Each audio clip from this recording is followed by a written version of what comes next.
विवेक Deshpande sir, सवाल मेरा यह है कि जो बात भारतीय जनता पार्टी के तमाम नेता चुनावी भाषणों में कहते रहते हैं कि अगर डबल इंजन सरकार नहीं हुई तो आपका विकास जो है वो रुक जाएगा, आपके प्रदेश का विकास रुक जाएगा, जो तमाम योजनाएं चल रही हैं उन योजनाओं पर को जो है वो बंद कर दिया जाएगा। इस तरीके की जो सीधे सीधे वो कही देते हैं कि भाई डबल इंजन सरकार नहीं आई तो आपका विकास खत्म, बंद, कहानी यही फुल स्टॉप लग जाएगी।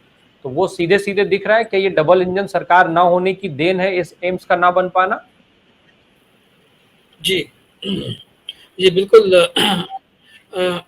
इसमें क्या शक है, मतलब जिस तरीके से ये बार बार कहा जाता है कि आप जब भी किसी स्टेट में चुनाव होता है वहाँ कहा जाता है कि आप हमें चुनकर दीजिए क्योंकि केंद्र में हमारी सरकार है और आपके राज्य में भी हमारी सरकार रहेगी तो बहुत सुचारू रूप से काम चलेगा। इस तरह की बात जब कही जाती है तो वो एक तरह से ब्लैकमेल है, ये एक माफिया स्टाइल है रूल करने का।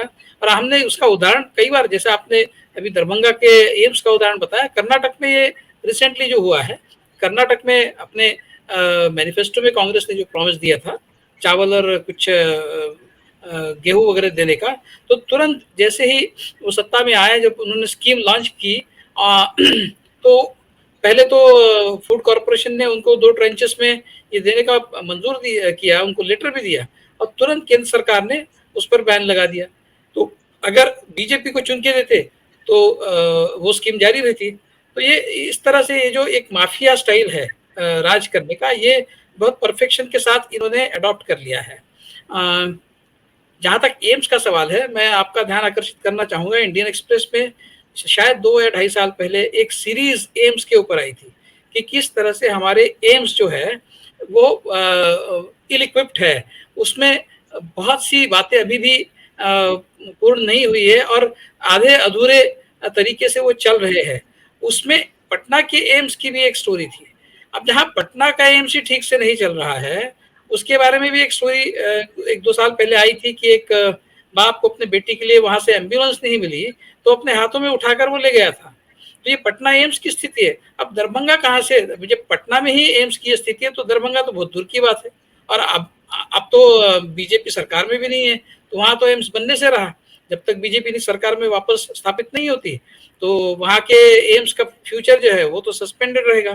तो मैंने खुद नागपुर के एम्स का अनुभव मैंने लिया है। जब मुझे कोविड हुआ था, कोविड न्यूमोनिया हुआ था, तो मैंने सोचा कि मैं एम्स में भर्ती हो जाऊंगा, इसलिए कि पैसे भी कम लगेंगे, पैसे भी नहीं लगेंगे और एम्स अच्छा है, ये सोच के मैं वहां गया और मैं कुछ घंटों में ही डिस्चार्ज अगेंस्ट मेडिकल एडवाइस लेके मैं प्राइवेट हॉस्पिटल में भर्ती हुआ। भले ही वहां पर मुझे 2.5 लाख रुपए लग गए लेकिन वहां मेरा अच्छा ट्रीटमेंट हुआ।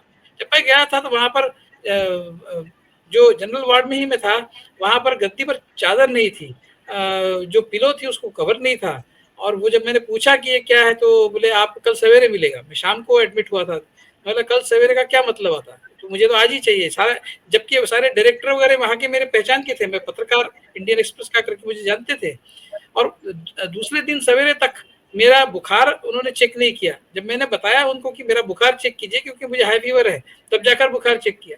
तो फिर मैंने तुरंत वहां से डिस्चार्ज अगेंस्ट मेडिकल एडवाइस जो होता है वो लेके मैं दूसरे यहाँ, तो मैं अपनी आप बीती भी मैं आपको बता रहा हूँ।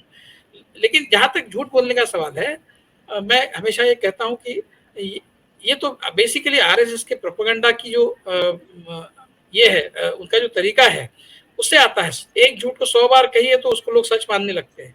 ये एक तरीका है, ये फैशिज्म के रास्ते से उनके पास आया है, वहां से ये सीखे हैं, जो नाजी जर्मनी से ये सीखे कि प्रोपेगेंडा जो है वो बहुत जरूरी है। तो आरएसएस के प्रमुख हमेशा ये कहते हैं कि हमारी बात सच है, लेकिन हमारी बात लोग तभी सुनते हैं जब सच के पीछे शक्ति खड़ी होती है। तो ये नहीं मानते वो कि सच में ही शक्ति होती है, वो ये मानते हैं कि सच के पीछे शक्ति का खड़ा होना जरूरी है। तो भाई अगर आपकी बात सच है तो लोग मानेंगे। आप शक्ति से कोई बात अगर प्रेस करना चाहते हैं, इसका मतलब आपकी बात सच नहीं है, झूठ है, क्योंकि शक्ति के साथ झूठ को ही फैलाया जा सकता है। तो जो लोग शक्ति का वापर अपनी बात कहने के लिए कर सकते हैं वो बेसिकली झूठ का व्यवहार करते हैं, इसमें क्या शक है। मोदी जी का तो पूरा करियर ही झूठ पर आधारित है। जिस तरह की बातें हमेशा उन्होंने कही है, वो जैसे किसी ने इससे पहले कहा कि 35 साल मैंने भिक्षा मांगकर जिया हूँ। अब बताइए 1950 में जन्म हुआ और 1991 में 92 में वो अडवाणी की रथ यात्रा में थे। उनके श्री कृष्ण बने थे वो। तो आप बताइए 40 साल की उम्र, 35 साल, कहाँ से भिक्षा मांग कर जिए वो। और जहाँ तक उनके एजुकेशन का सवाल है, हमने देखा राइट टू इन्फॉर्मेशन में भी उसकी जानकारी नहीं मिलती है। झूठ झूठ पर झूठ कितने भाई। आए दिन IIT स्थापित हो रहा है भारत में। वो एक दिन आड़ या फिर हफ्ते में एक बार IIT किस लिए। आज इंडियन एक्सप्रेस में एक रिपोर्ट है, आप पढ़िए, उदित मिश्रा की एक बहुत अच्छी रिपोर्ट है जिसमें कहा गया है कि हमारा जो वर्कफोर्स है इंडिया में, उसमें सबसे ज्यादा संख्या में वर्कफोर्स में कहा जाता है कि डेमोग्राफिक एडवांटेज है। मोदी जी ने रिसेंटली कहा कि हमारे यहाँ 30 साल तक की उम्र के जो लोग हैं वो सबसे ज्यादा है। बहुत खुशी की बात है, लेकिन सब 30 साल की 15 से 30 साल की उम्र की जो कैटेगरी है उसमें जो एम्प्लॉयमेंट है वो सबसे कम है और बहुत तेज गति से वो उनका रेट ऑफ एम्प्लॉयमेंट गिर रहा है। जबकि तेज गति से 45 से 60 वाला जो एम्प्लॉयमेंट कैटेगरी है, एज ग्रुप, उसमें एम्प्लॉयमेंट की संख्या ज्यादा है। तो ये है डेमोग्राफिक एडवांटेज जो मोदी बता रहे हैं, उसकी सच्चाई ये है। तो जब फैक्ट चेकिंग होता है, जब दुनिया के सामने सच आता है, तो फिर ये तिलमिला जाते हैं, फिर ये वायलेंट रिएक्शन देते हैं। तो ये मोदी जी कहते हैं कि क्लाइमेट चेंज हुआ ही नहीं है, इस तरह की बात कहते हैं। वो नाले की गैस से चूल्हा जलाने की बात करते हैं। क्या क्या बात की है, मतलब आप देखिए। वो कहते हैं कि मैं चाय बेचता था। मैं आपको एक छोटा सा उदाहरण दूंगा। एक बीच में एक ट्विटर पे किसी ने इनके सारे बचपन के फोटो डाले थे, बहुत सारे फोटो है बचपन के।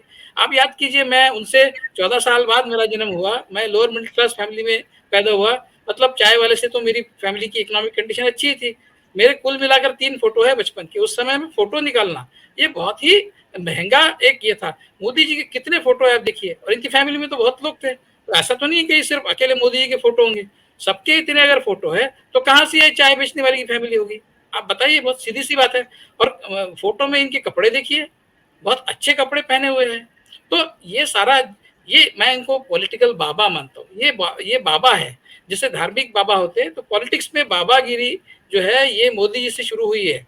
और मोदी जी इस बात का फायदा उठाते हैं कि वो चाहे कुछ भी कितना भी झूठ बोल ले, लोग उनको सराखों पर रखते हैं। क्योंकि लोगों के ऊपर जैसे धार्मिक बाबा का परिणाम होता है, उसी तरह का परिणाम लोगों के मनोपरिणन ने किया है। लेकिन ऐसा होता है कि जादू की जो पोटली होती है, जादू की पोटली की आपके जितने भी जादू के प्रयोग है वो एक समय खत्म हो जाते हैं। फिर बार बार वही प्रयोग दिखाएंगे तो लोग समझ में आता है, लोगों को बोर हो जाते हैं। तो वो समय आ गया है, हो सकता है 2024 में उनके जादू के प्रयोग खत्म हो जाए। विवेक देशपांडे सर, बस अंतिम टिप्पणी आपसे।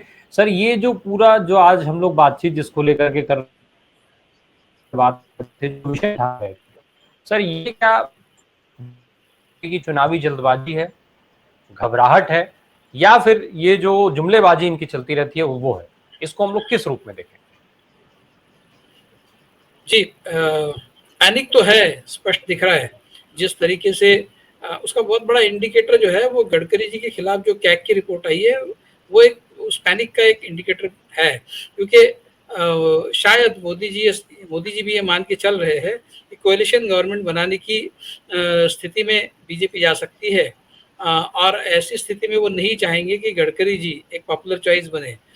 जिस तरह से गडकरी जी अपोजिशन में पॉपुलर है और अपोजिशन के नेताओं ने भी उनकी तारीफ की है, वो बिल्कुल कॉन्ट्रास्ट है, पिक्चर इन कॉन्ट्रास्ट। मतलब ये लोग डबल इंजन की बात करते हैं और गडकरी बात करते हैं कि चाहे वो अपोजिशन की सरकार हो, अपोजिशन के लोग हो, मैं सबका काम करूंगा। तो अपोजिशन चाहेगा कि भाई अगर इस स्थिति में बीजेपी चाहती है कि अपने बलबूते पर पूरी मेजोरिटी नहीं ला पाए, तो ऐसी स्थिति में वो गडकरी जी को सपोर्ट करने की कोशिश करेंगे बीजेपी में। सिंगल लार्जेस्ट पार्टी बनती है तो जानते हैं, इसलिए गडकरी के खिलाफ जो एक्शन ली है ये एक इंडिकेटर है पैनिक का। तो कहीं ना कहीं ये डर तो है ही। और मैंने जैसे पहले कहा कि जो उनकी जो जादू थी, उस जादू का असर अभी बहुत कम हुआ है। और ये संघ ने भी खुद कहा है कि मोदी जी के पॉपुलैरिटी से सिर्फ काम नहीं चलेगा, संघ ने कहा है। तो कुल मिलाकर हम देख रहे हैं कि ये सारा जो डबल इंजन वाला ब्लैकमेल है वो अब काम नहीं आएगा। कर्नाटक में काम नहीं आया और कहीं काम नहीं आएगा। तो बहुत इंटरेस्टिंग ये बैटल 2024 का होने वाला है। क्योंकि अभी जो कंट्रास्ट हमें दिख रहा है 2019 की तुलना में, उस कंट्रास्ट से बीजेपी की स्थिति जो है सुधरने का कोई चांस नहीं है। इस तरह की आज इस तरह का कयास तो आज हम लगा सकते हैं। आने वाले 4-5 महीने में, 8 महीने में क्या होगा हमें पता नहीं। राम प्रकाश जी।